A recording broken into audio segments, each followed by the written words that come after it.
bem, de posse dessas duas identificações de derivadas parciais da entropia com grandezas que caracterizam o estado termodinâmico de um sistema, nós podemos escrever uma equação extremamente importante na termodinâmica, que por ser importante ela começa a ganhar nomes, é chamada a identidade termodinâmica. É um nome pomposo para uma coisa que na verdade é bastante simples. Porque é o seguinte, se eu sei a entropia como função de energia, volume e número de partículas, então eu sei escrever a diferencial da entropia em função de 3 derivadas parciais. Vamos, no momento, ignorar a dependência com o número de partículas. Até agora nós não estudamos o equilíbrio difusivo. Não suponha que os sistemas têm número de partículas fixo, só para não complicar a nossa vida neste momento, né? Então eu posso imaginar N fixo, então eu tenho S como função de U e V apenas, porque o N não vai mudar. dU mais dρ de S, dρ de V, dV. E, como eu disse, no momento, eu estou impondo que o número de partículas fique fixo, de modo que eu nem escrevo a terceira parte. Nós identificamos cada uma dessas derivadas com grandezas intensivas que caracterizam o estado termodinâmico do sistema. Então eu posso escrever que ds, isso aqui é o inverso da temperatura, e isso aqui é a pressão sobre a temperatura, né? Passe a temperatura para o lado de lá, você tem aqui essa derivada. Pronto. Pois é, essa coisa aqui, que é apenas a diferencial de uma função de 2 variáveis, ganha esse nome pomposo, a identidade termodinâmica. Tá certo? De qualquer forma, ela tem coisas importantes envolvidas, né? Se nós temos uma variação infinitesimal do estado do sistema, infinitesimal de sua energia e de seu volume, então essa conta determina qual é a variação da entropia associada a essa variação infinitesimal. Lembre que eu só posso fazer essas coisas se eu estiver em presença de um processo quase estático, por isso que eu falo de uma transformação infinitesimal. Essa equação é muitas vezes exposta de uma forma um pouco diferente. Se eu multiplicar todo mundo por T, e se eu explicitar dU do lado esquerdo do sinal de igual, isso vai ficar assim, dU igual a TdS menos PDV. Em alguns livros, especialmente os mais antigos, se referem a esta forma da identidade termodinâmica como uma das equações TdS. Tá? Uma maneira antiga. Então, você estudou a equação TdS? Sim, hoje. Está aqui a equação TdS. Mas o que essa equação nos diz de interessante? Eu repito, isso aqui é verdade se nós estivermos realizando uma evolução quase estática infinitesimal. Eu posso simplesmente substituir aqui valores e eu tenho qual foi a variação de energia interna, né? Diz para a gente o seguinte, que a variação de energia interna é a energia interna, assim, dU igual a Q mais W. Eu ainda posso escrever isso assim. Esse W, eu posso decompor esse W em 2 parcelas. Uma parcela que seja trabalho de compressão e expansão, tá certo? E uma parcela que seja trabalho de outra natureza. Assim, ó, trabalho de compressão e expansão vale menos PDV. Eu verifico que elas, na verdade, dizem a mesma coisa se eu associar Q mais W outro com TdS. Tá certo? Então, é verdade dizer que TdS é Q e, portanto, que ds é Q sobre T. Que foi o que nós tínhamos visto ser verdade para um processo isovolumétrico. Por que isso? Porque não tinha trabalho PDV envolvido, né? Agora eu estou mostrando a você que isso é muito mais geral. Eu posso determinar a variação de entropia num processo quase estático infinitesimal através dessa relação Q sobre T, onde Q é um número pequeno, né? Se eu estiver numa situação onde o trabalho de outra natureza seja nulo. E se o trabalho de outra natureza não for zero?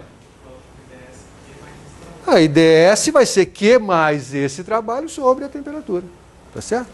Que não é a maneira como você vê escrito nos livros, normalmente, né? Então, se W outro for diferente de zero, então o ds vai ser Q mais esse trabalho outro sobre T. Simplesmente isso. Mas você viu lá na física menos meio que você calcula a variação de entropia integrando essa equação aqui. Não é verdade? Mas lembre, tome cuidado que isso tudo que eu estou falando é verdade se eu estiver em presença de um processo quase estático infinitesimal. Tá bom? Tem um processo que não é quase estático, e agora? Como é que eu calculo a variação de entropia? Você vai calcular a variação de entropia num processo que seja quase estático e que tenha os mesmos pontos inicial e final, só isso. Nós, aliás, falamos sobre isso quando discutimos a variação de entropia no processo de expansão livre. Nesse processo não houve Q, nem houve W. Eu estou imaginando que o recipiente está isolado adiabaticamente do resto do universo, portanto não houve DU. Mas não houve Q, isso quer dizer, portanto, que a variação de entropia foi zero? Porque Q sobre T dá zero? Não, porque esse processo não é quase estático. Então você não pode usar aquela identificação, ds igual a Q sobre T. No entanto, existe um processo quase estático que, para um gás ideal, tem os mesmos pontos inicial e final. É um processo de expansão isotérmica. Tá certo? Esse processo de expansão isotérmica pode ser representado no gráfico, no diagrama de Clapeyron, por um trecho de hipérbole. Nesse processo, eu sei calcular quem é Q, quem é W. Use esse processo para determinar a variação de entropia. Pronto. Ou então, equação de Sackur-Tetrode direto. Acabou. Deixa eu dar alguns exemplos aqui que fogem a esse contexto, talvez ajude você. O primeiro exemplo é o da expansão livre, a gente acabou de mencionar ele, né? Então, na expansão livre, há variação de entropia, mesmo sem que haja troca de calor. E aí, como é que eu olho para isso? Eu posso olhar assim, né? Na expansão livre, nós temos ΔU igual a zero, a energia não se altera.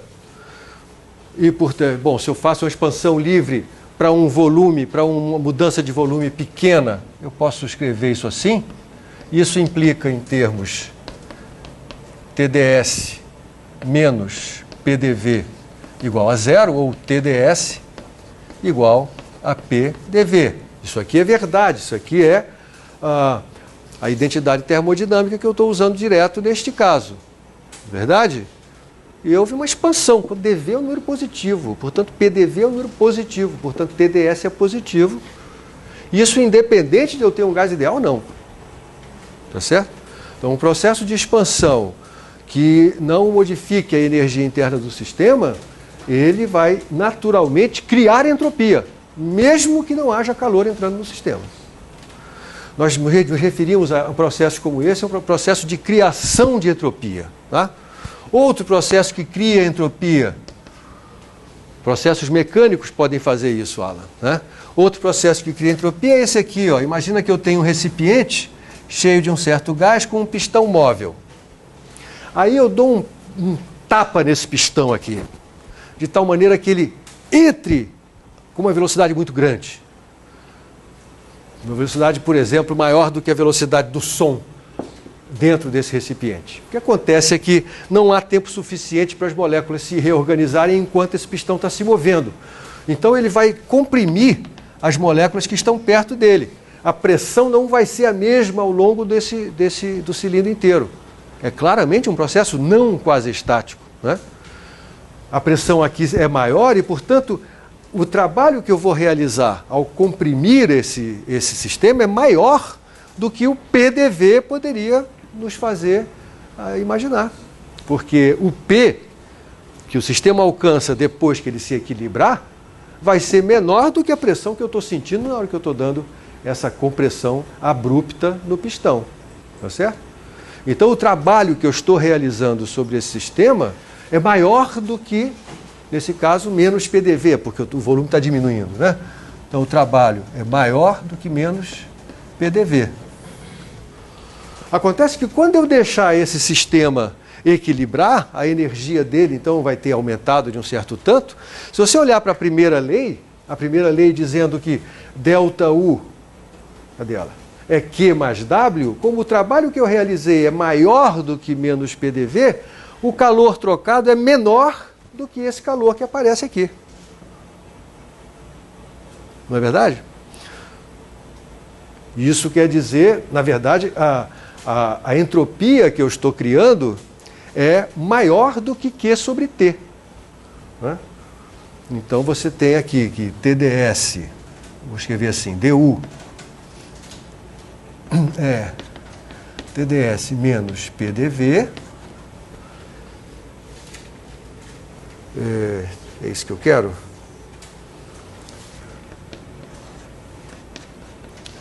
É Q mais W, eu estou dizendo que W é maior do que menos PDV, portanto, Q tem que ser menor do que TdS, o que quer dizer que ds tem que ser maior do que Q sobre T. Tá certo?